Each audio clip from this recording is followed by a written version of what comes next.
Welcome, my friend, to another episode of Tactical Tuesday. On today's show, we're going to be looking at spots where you open from the small blind, get 3-bet from the big blind. Pretty high frequency occurring scenario. Everybody folds to the small blind, and in my experience, opening from the small blind is a little bit uncomfortable because you're out of position. The whole rest of the hand, you know that villains are going to defend very, very wide from the big blind, and you know that you're going to get 3-bet a ton. And so here, just going to focus in on opening from the small blind, facing a 3-bet from the big blind, and then 4-betting from the small blind. So, John, welcome. How you doing, sir?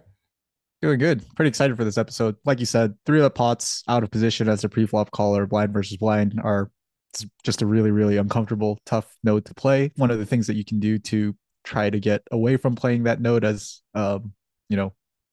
more frequently is just to 4-bet a little bit more so that you're not doing as much calling out of position and playing a lot of 3 big pots out of position. Instead, now you can swap some of those out for some 4-bet pots where you are the pre-flop aggressor, and hopefully that alleviates some of the pain of having to play blind versus blind.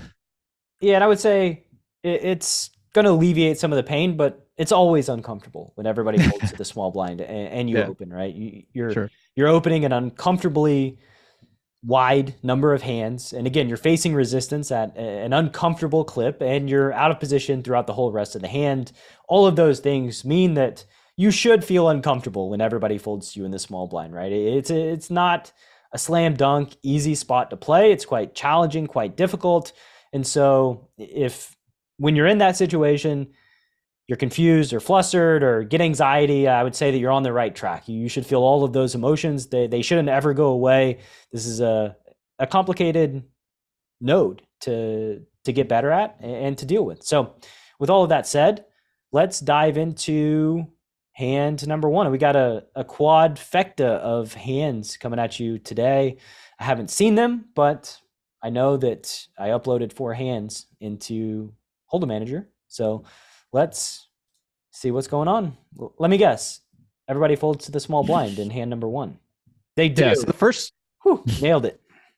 All these hands, like we suggested, are going to be me 4-betting from the small blind. The first 3 hands actually don't even get to the flop. And actually, I just put them in to address one of the most common pre-flop sizing mistakes that I see in just all of the students that I've coached, which is blind versus blind 4-bet sizing. So if we just kind of click forward here to see my open and the 3-bet, this is going to be probably the most common sizing setup that you see for the spot: a 3 big blind open from the small blind, a 10 big blind, maybe a 9 or 10 big blind 3-bet from the big blind. What I see a lot of here is the small blind 4-betting to way too big of a size for the most part. I've seen people 3-bet to like 300 big blind, or sorry, 4-bet to like $300 here for 30 big blinds, or I think even 25 big blinds is way too big. And I think, part of the reason for, the sizing mistake that happens here from the small blind is because most of the time when you 4-bet out of position, you are 4-betting close to 3x or, 2.5x or something like that. And I think what a lot of people are doing is just just porting the small blind 4-bet sizing, or their out of position 4-bet sizing, to the small blind in this situation, which results in them 4-betting way bigger than I 4-betting way bigger than, let's say, like a solver would advocate 4-betting. So if we go to my 4-bet size here, John has ace queen off, by the way. He did mention it, but I'm not sure that it's super relevant to the situation. It's a hand that does get 4-bet out of position. I do want to talk about what you said there, though, about porting out of position 4-bet size from other positions. And the most common scenario where this happens is generally going to be cutoff versus button. So the cutoff opens, the button 3-bets, and the cutoff 4-bets. And the reason why the sizing scheme is a little bit different is that the cutoff doesn't tend to open 3 full big blinds. They tend to open, anywhere from like 2 big blinds to 2.5 big blinds. And so the 3-bet size that they face is 7.5 big blinds. In this case, the small blind's opening to 3 big blinds, and the 3-bet size they face is 10 big blinds, which is going to make a difference as it relates to the size of the out of position 4-bet. Yeah, I think I actually am gonna kind of take that conversation into a different direction. I don't think that the size has much to do with I don't think the 3-bet size has much to do with my 4-bet size, and I actually think it is much a much bigger determinant is the big blind's 3-bet range relative to the button's 3-bet range facing a cutoff open. And I think the first thing that we should do, I think, before we even get into like why the 4-bet size is this way is I think what might be helpful is just pulling up like a GTO wizard or like any solved pre-flop sim that just shows like what commonly used sizes are, and just to get a little backup for what might look like an extremely small 3-bet or 4-bet size for me here. So yeah, if we look at the small blind open and the big blind 3-bet, you can see here that it's followed basically the exact same sizing scheme that you saw in the replay: 3 big blind open, 10 big blind 3-bet, 21 big blind 4-bet. If we just go back and let's look at an under the gun open and a hijack 4-bet, for example, just to compare it to another spot. Yeah, so you can see here that the raise size is much closer to, something between the 2.5 and 3x. So it goes a 2.5 big blind open, 7.5 big blind 3-bet, and then under the gun 4-bets to 20 big blinds.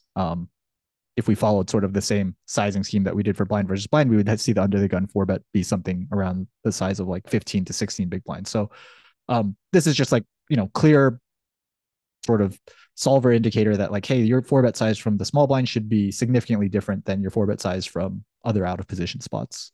Well, the size is actually very, very close to the same. It's the size relative to the 3-bet size. Yeah.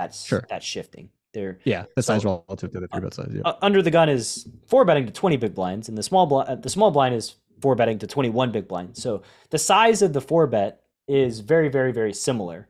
It's just that from 7.5x or 7.5 big blinds to 20 big blinds is closer to 3x, whereas from 10 big blinds to 21 big blinds, is closer to 2x.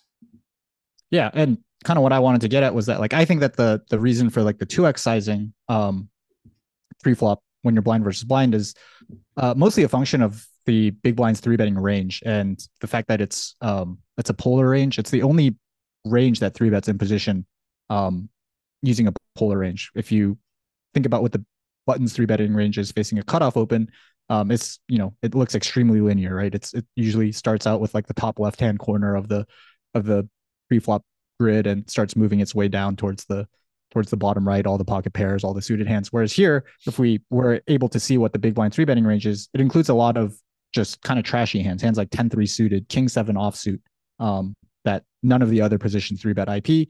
And so that's the reason for the small 4-bet size. We don't have to get too into it, but just the general theory is that if you are, kind of bluffing or raising into a polar range, using a small size makes a lot of sense because you're generally just trying to fold out the bottom of their polar range and don't want to torch more than you have to versus the top of their polar range. So all that to say that this is just, one of the most common mistakes. I could challenge blind versus blind. Like you kind of open the can of worms here, but like if that's the case, then I think you could go smaller than 21 big blinds, small blind versus big blind in a round of like 19 bigs or even 18 big blinds with your 4-bet size if you so chose, right?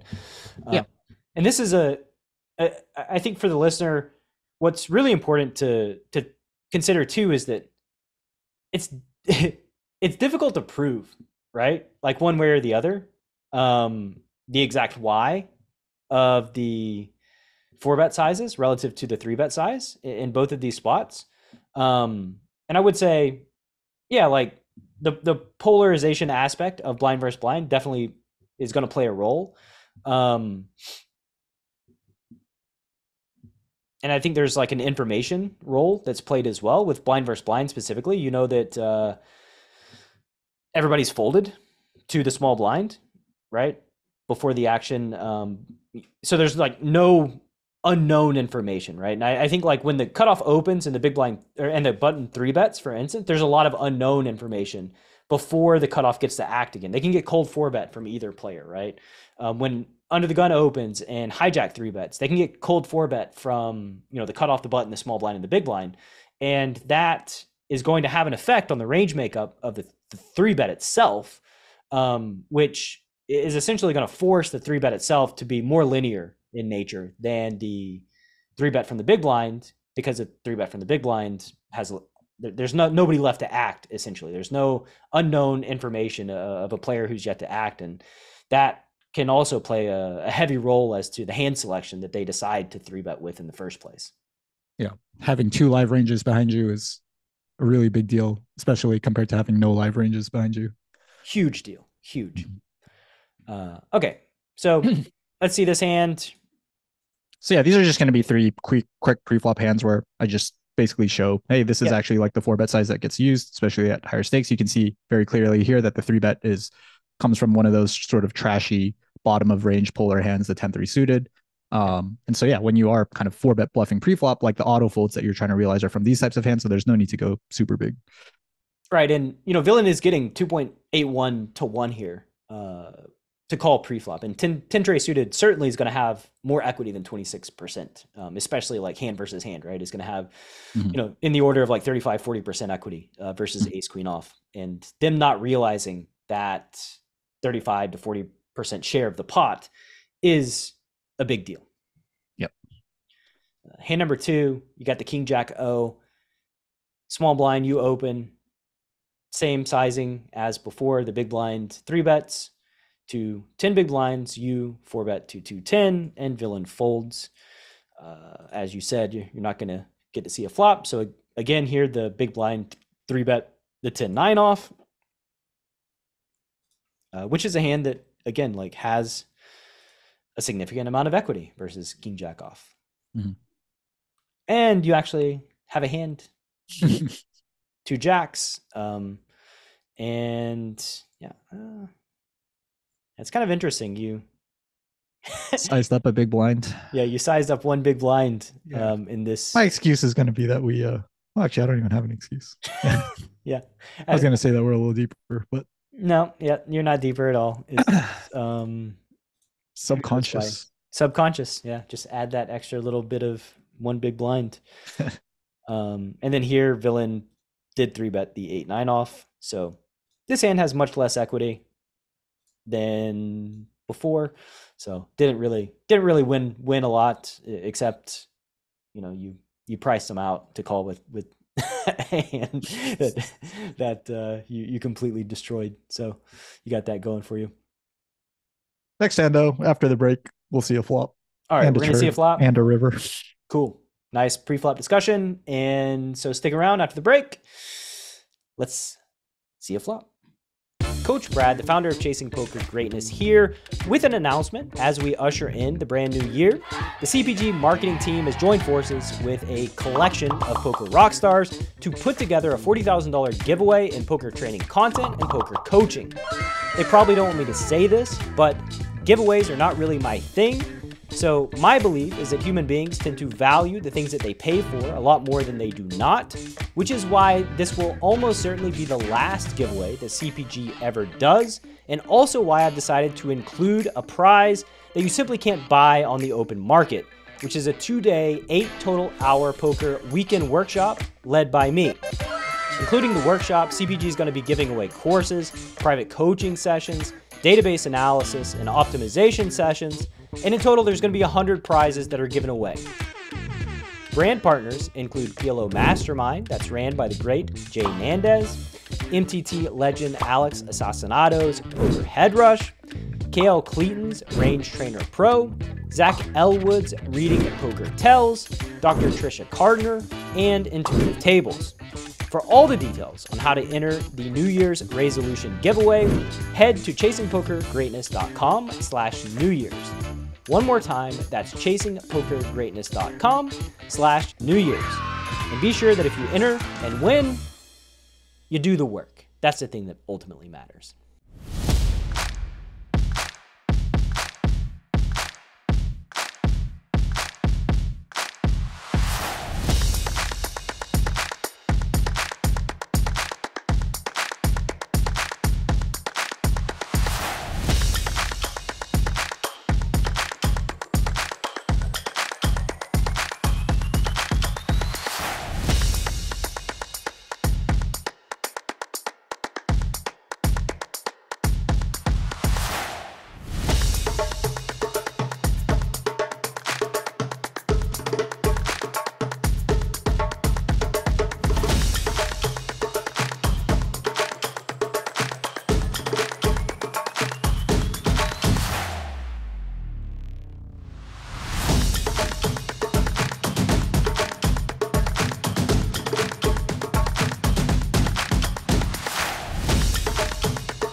All right, welcome back from the break. We're gonna finally see a flop in one of these small blind versus big blind 4-bet scenarios. I guess it's not really shocking that we haven't seen a flop yet, considering the hands that villains have been 3-betting us with so far. The 10 and a 3 of clubs, an 8 and a 9 offsuit, a 9 and a 10 offsuit. So yeah, let's see if villains are actually gonna 3-bet a hand that they can see a flop with. So everybody folds to the small blind. John's 100 bigs deep, playing 5-10. He has the ace king of spades, so a good hand, as you know, a top tier hand, as they might say. The big blind in this case actually 3-bets to 9 big blinds instead of 10, just asking for it. And you 4-bet to 210, so you 4-bet to 21 big blinds, and now villain calls. I imagine that villain in this scenario is a reg. Mm-hmm. Cool. So you flop top pair, top kicker on an ace jack 5 rainbow board. 420 in the pot. 420 in the pot. You got 790 behind. I was gonna say good start to the hand pre-flop. Good start to the hand on the flop. Likely just gonna stick to my 4-bet pot strategy. C-bet a very, very small size. And he does. That is 20% pot. It looks to be 20% pot. And you get raised. So ace jack 5 rainbow. John has ace king of spades. There is a spade on the board. You're not folding, getting 5-1. Really interesting spot for villain to raise, though. Mm-hmm. Yeah, that was the first thought that I had, was like, oh wow, I didn't expect this. Next thought is, okay, if they have a raising range on the flop, like we said, this villain appears to be a reg from what we know. So assuming that they have like a strategy that involves raising on this flop, what types of hands are they gonna start chunking into their raising range? Value hands. He doesn't seem to have any shortage of those. Ace jack, ace 5 suited, pocket jacks, maybe if he doesn't decide to get that in. Fives. Pocket fives if that decides to 3-bet pre-flop. So, not having a hard time finding reasonable value for him to raise on the flop. What type of hands that aren't value would raise the flop? Maybe something like a gut shot with a backdoor flush draw. I think if he thinks that I'm range betting this board, those types of hands might just benefit from some immediate fold equity.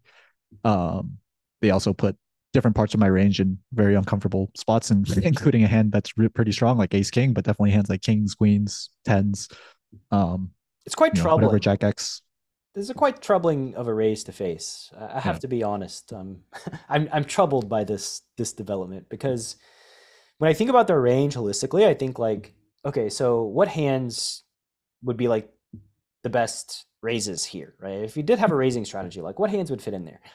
And maybe a hand like queen 10 of diamonds, or king 10 of diamonds, or maybe like king queen of clubs, essentially like some sort of gut shot with a backdoor flush draw, I think would make, could be a candidate to raising in position here. The problem with those hands is that you kind of alluded to this, that if you're range betting the flop, and so you have like kings and queens in your range here, like those would be the kind of the primary targets to generate folds against. And like whenever they have these gut shots, these double Broadway gut shot type hands, they're blocking the hands that they should want to target, which makes them less likely to raise. They're also their most natural and easy continues on the flop that don't want to open the door to getting jammed on.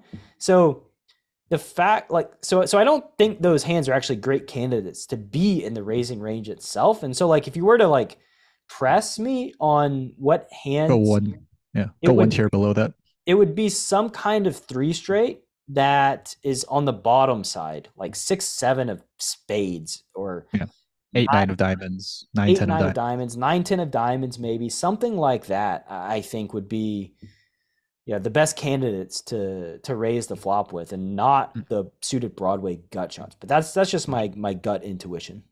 Yeah. Okay. In any case, though, I think we've given a somewhat unique situation, we've at least tried to do the best we can to give a player who has a reasonable strategy here a reasonable range. So what do you think about strong ace-x raising here? Just going down one category further for the value range as well. I don't think it's unreasonable. I think it's somewhat reasonable, and maybe even weaker ace-x, right? That can get called by like kings and queens here on the flop, and I think it's reasonable. I think it's rare that villains will find that raise, but I do think it's a possibility. Oh, and I think this is another like interesting part of poker that really just keeps the game fresh to me is when you get in these situations and you face something like really unexpected and you have to like troubleshoot it in game and you've got to like diagnose it and try to figure out what's going on and what's villain doing here, what are the best candidates, and like what does their strategy like look like. That to me has always been the most gratifying, fulfilling, exciting aspect of poker is figuring these things out kind of on the fly and then trying to do your best to counter what you suspect they're doing. But in the reality is we just don't know exactly what their strategy is. And you got to accept that, right? Like you got to accept not knowing. That's part of playing poker is that like you never know fully exactly what villain's doing, which it keeps things fresh.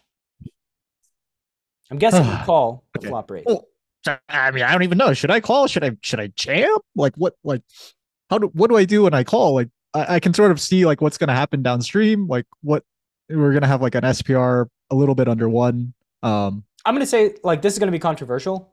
I would rather fold the flop than jam the flop. I think folding the flop would be less of a mistake than jamming the flop. Like essentially walk me through like the calling path then, like just kind of what you expect to see downstream, because like what I hate doing in these spots is I call here and then I see the turn get jammed on and I'm like, well, I should have thought about that like before calling the flop. Well, there's unknown information. There's a lot of unknown information here, and the reality is that like I don't think you should fold and I don't think you should jam.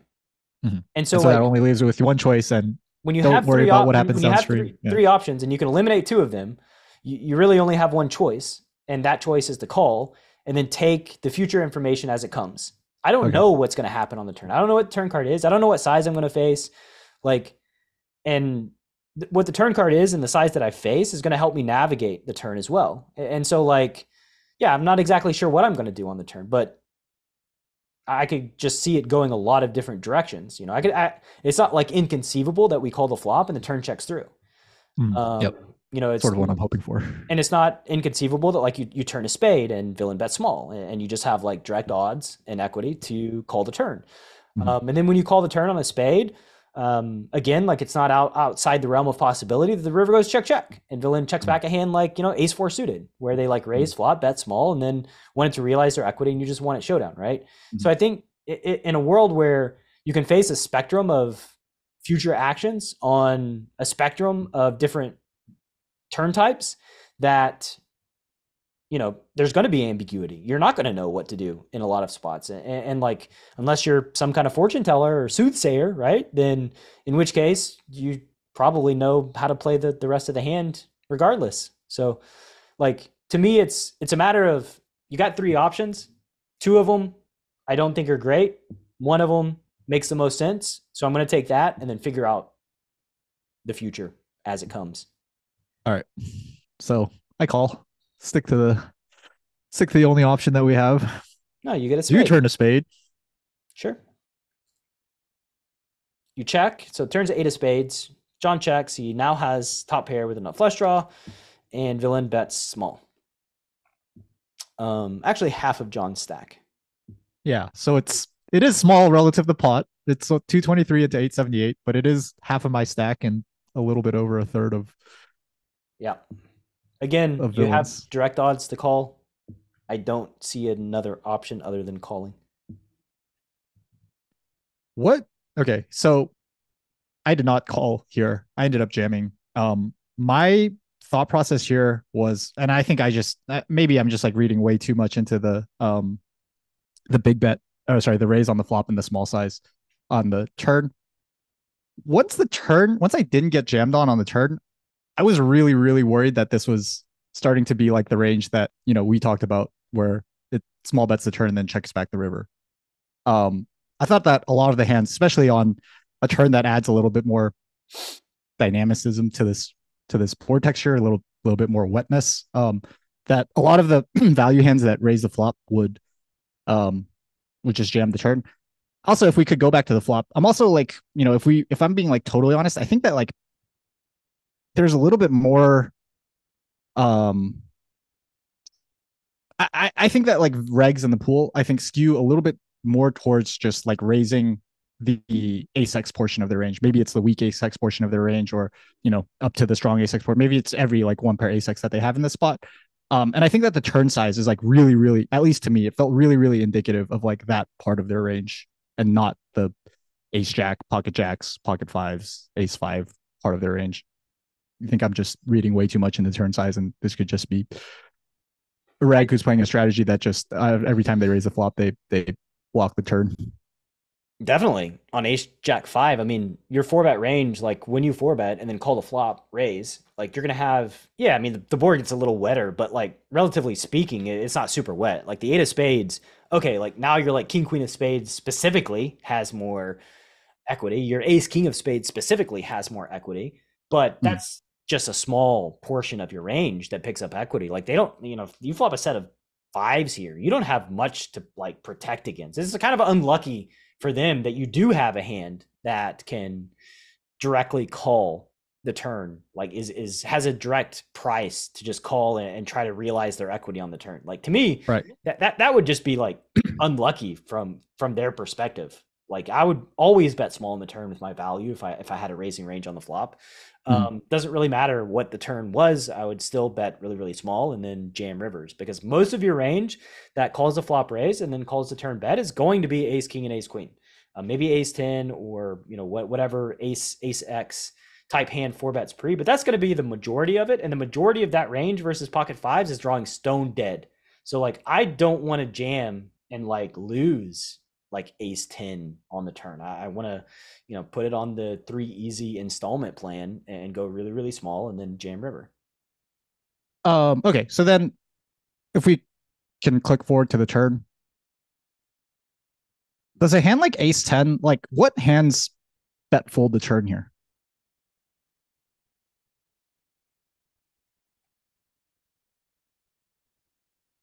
I don't know. Maybe there's a few jam, so we'll see. They're getting 5-1, so they have like enough equity with their straight draws.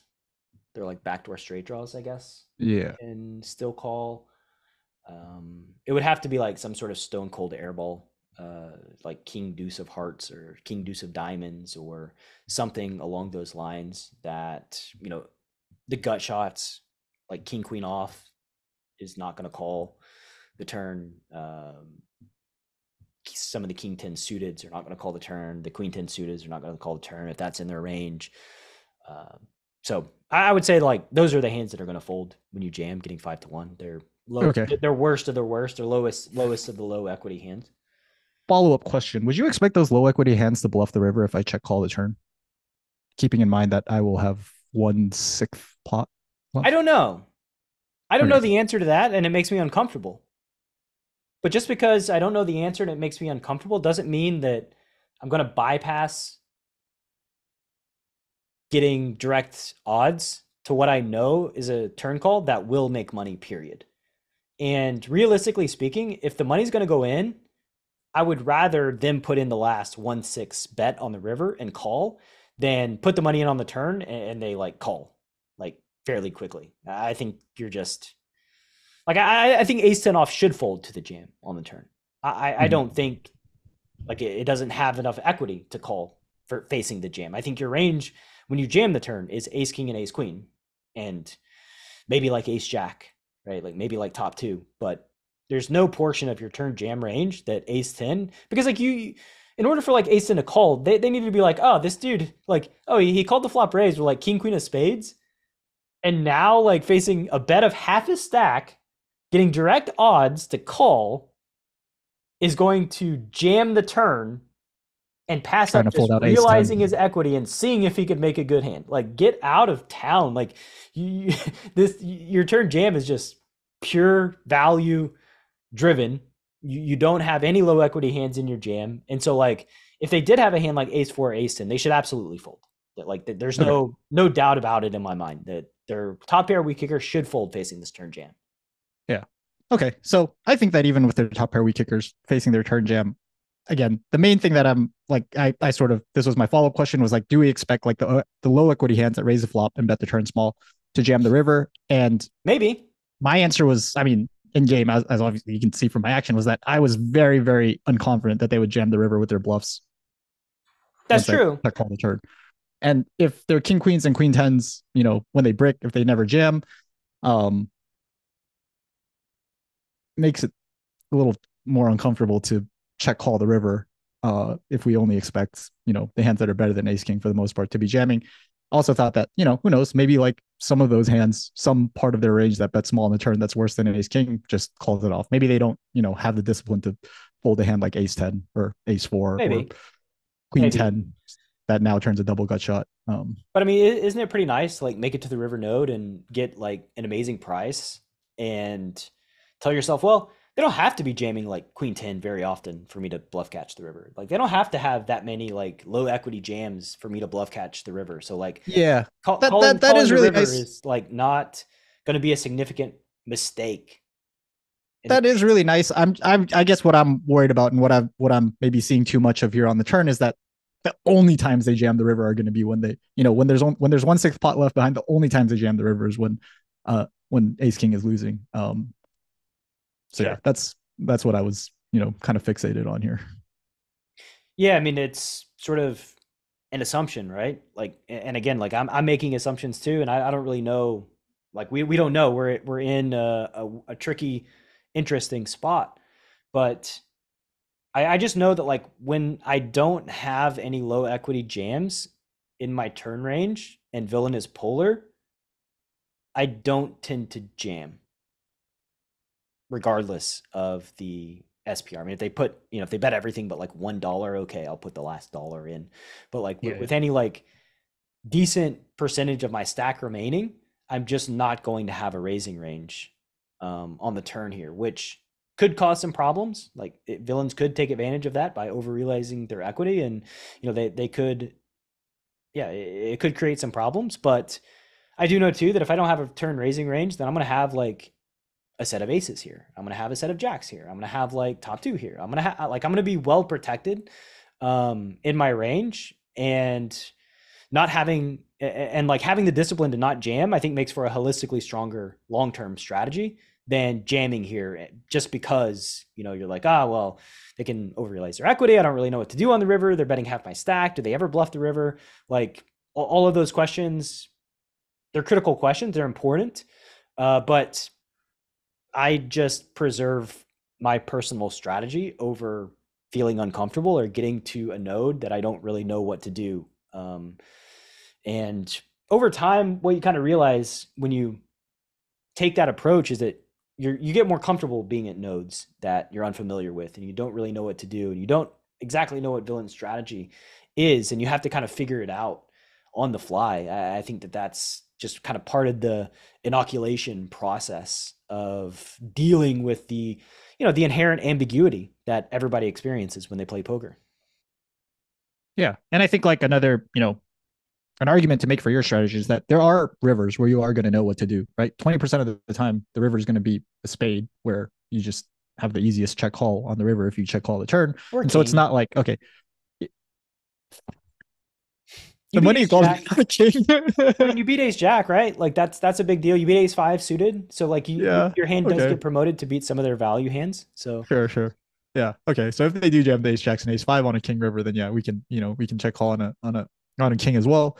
But yeah, so it's not like, you know, it's not like you get to the river and you're just always in this like, oh man, like even if they never bluff, right, you can still find a call, you know, roughly 20% of the time. sure.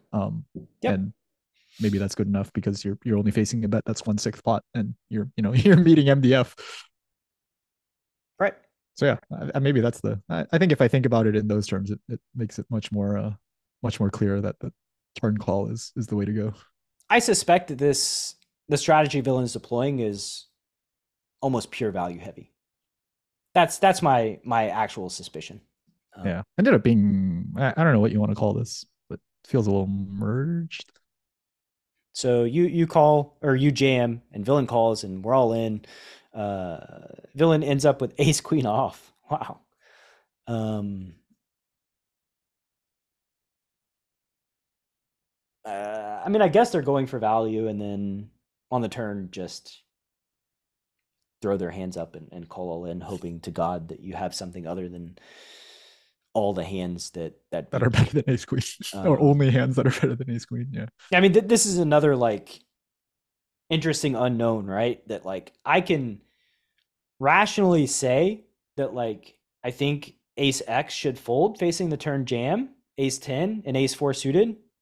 Whether or not villains actually fold them is a horse of a different color, right? Like there's real no fundamental difference between ace queen here and ace 10 or ace 4. And so villain may very well just call with ace 10 and they're like weak ace X and like your, energy read in game could lead to jamming the turn being the best path that you could have taken.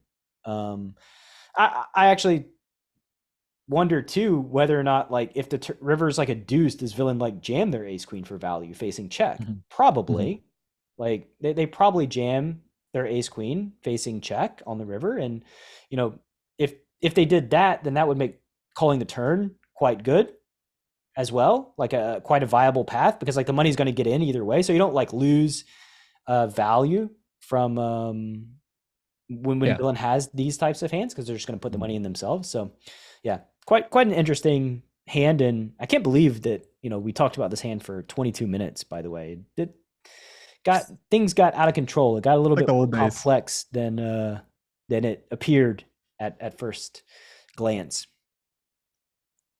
So yeah, I think for me still like for me like the biggest thing that everything hinges on is like, do they put it in on the river, sometimes with their air, and the like you said, like do they put it in on the river with ace queen or ace queen is good. 10? Ace queen is great for calling the turn when I really think about it, because like it makes it to where you can always call the river and it's always good.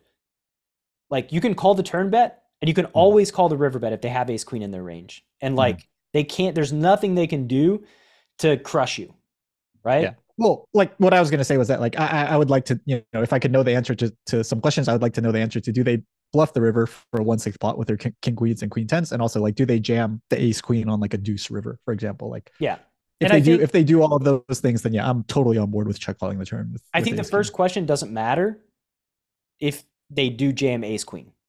If they jam ace queen, the first question is irrelevant, because then you start beating their value jam range and you can just call ace king and you're going to win more than 17% of the time or whatever it was that you needed to call. So like if they do jam ace queen, then you can always close your eyes and click call on the river and it's going to make money. Calling the turn will make money, calling the river will make money. Like that's a lock.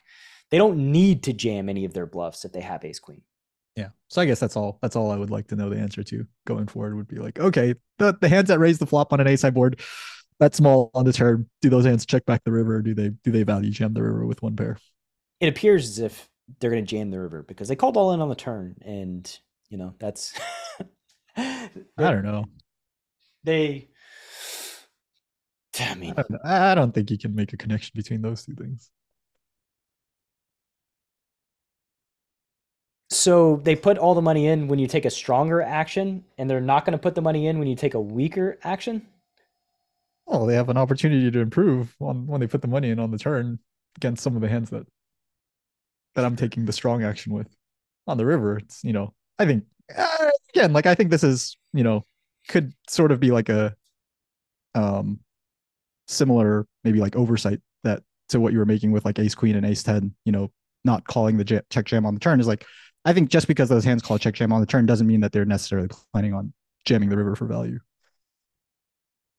Maybe. It would be a really weird path to take, though, if the plan wasn't to value jam the river. Raising. Yeah, but you also think that calling ace queen and ace 10 on the turn is weird. No, I think it's not weird. I think it's bad. I think raising the flop small, betting small on the turn, and then not jamming the river with ace queen. Like, clearly, if they thought you only had ace king here, they probably wouldn't have played the hand in the way that they played it. They probably would have taken a different path, right? Mm-hmm. So it's clear that they thought they were getting value versus something when they bet the turn, right? And the reality is like that you have more, you know, suited weaker ace X hands than you have ace king, because I can't imagine you jamming the turn with ace 4 suited, for instance, right? Or ace 3 suited. So like, if you do jam the turn with all your ace king here, and that's your strategy, and then they bet ace queen and you call, well, that makes jamming the river like the most trivial, slam dunk, easy decision that you could imagine, right? Yeah. I guess the last thing I'll say is that, you know, that might be bad, but they clearly, a reg in the pool did something that you thought was bad on the turn. So I you know, it might be bad, but that's what I would expect them to do. So, yeah, so that's what I would expect them to see. So right, they made one bad. They made one bad decision, and so now we can't predict any future decision. And or I'm just saying they're capable of doing things that you deem to be poor play, and this is one of the things that you know, the check back on the river is one of the things that I would expect to, you know, be poor play that is still, I think, expected from them. Sure, but that's great, right? Like, again, like we're not thinking deeply enough. If you have like ace 9 suited and they bet the turn and you call and the river goes check check and they have ace queen, this is actually good for you. Like, this is not bad. It's bad when you have ace king. It's not bad when you have ace 4. So like, you know, kind of, again, like, if they make a mistake by not jamming the river, then a mistake is a mistake. There are portions of our range that benefit from that mistake. This exact hand does not benefit from that mistake, but there are a lot of hands that do benefit from that mistake. And that is ultimately a really good thing, in my opinion. Yeah. I agree. I think overall, just holistically versus our range that calls the flop and then check calls the turn. Yeah, they're probably making a huge mistake, given that I'm not jamming a hand like ace deuce of spades or ace 3 of spades or ace 4 of spades on the turn. Or it's much less likely that I'm jamming those types of hands. Sure. Yeah, and then if they were going to check back their ace queen versus that check call range on the turn, and you know, if they somehow knew that I always check jam ace king on the turn, then yeah, that would be really, really good for my weak ace X range. Yeah. All right.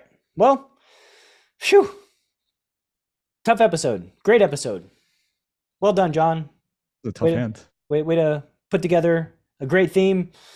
And I think that's all we've got for you this week. Remember, if you're watching on YouTube, like, comment, and subscribe. Help support what we do on Tactical Tuesday.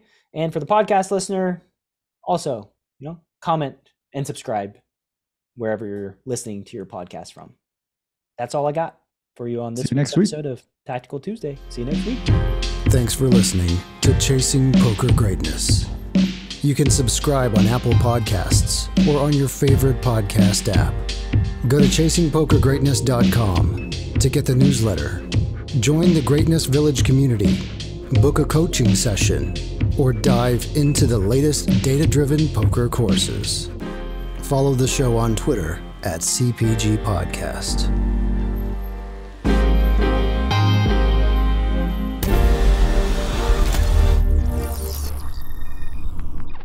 The CPG Wolves. The people in Wolves are highly intelligent and they're successful. And they're not just successful in poker, they're successful in other realms of life. The coaching in general is very eye-opening. It doesn't take long for your biases and preconceived notions of how poker is played to be out in the open and under the reality of data. Most of us share the same values and goals, so the support and drive to help each other succeed has just been invaluable. The resources are just endless. I really feel that commitment every single day. I couldn't even beat 50 NL online, and now I'm playing 500 NL. Coach John is just an absolute machine. Coach Brad is pretty much the only person that I would blindly trust to guide me through my poker career. The grass is greener on this side of the fence, and I think you just have a good time too. Go to wolftryouts.com to apply. In a world where a fish donk bets the flop, and you don't know what to do, one man, Coach Brad Wilson, has a surefire plan to neutralize flop leads and Rip that dunk to shreds. NUFFLE. Available now. Go to chasingpokergreatness.com/NUFFLE. Rated R. 100 NL player, former Sergeant Elijah Shears. Before I got NUFFLE, I had run into a lot of donk bets. And I think once you play a certain amount of hands, you know there's something wrong with our opponent's strategies, but you don't know how to play to maximize EV against it. And it's very frustrating. I looked at the document and I couldn't believe that I paid money for it. I actually doubted that it could provide value because it was so brief. But since then, it's repaid me just over and over and over again. And it's one of the most consistent moneymakers built into my strategy that sheds light on just how bad your opponents are. And it took me 20 minutes to perfect it, and it's just amazing. Yeah, I'm speechless. It's just that good. The simplicity of it is part of it being a masterpiece. NUFFLE. Go to chasingpokergreatness.com/courses.